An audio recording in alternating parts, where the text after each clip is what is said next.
кажам како судија дека е добар, одличен. Председателот на Судскиот совет Зоран Караджевски не се согласува со министерката за правда Десковска дека е скандалозна и незаконска одлуката со која членовите на советот треба да добиваат до 35% додатоци на плата. Караджевски како председател на Судскиот буџетски совет вели гласал против поради тоа што се уште не бил донесен закон со кој судската служба ќе може да добива додатоци, но не смета дека одлуката е скандалозна.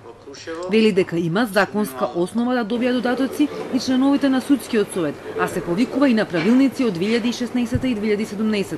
Членовите на Судскиот совет, според мене и додека сум јас председател, нема да земат додаток на плата доколку судиите нема да го земат истиот додаток. Значи нема да бидат одделени, а тоа право го имале и откако постои законот. Нормално дека не сметам, значи ниту еден член на Судскиот совет и од старите и од новите не смета дека е незаконски и исто така сите членови на Судскиот буџетски совет сметат дека е законски тоа.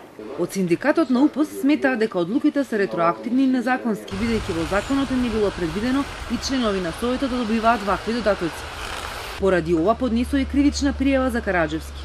Последниот збор го има обвинителството за организиран криминал, кој од декември истражува дали има злоупотреба на службената положба.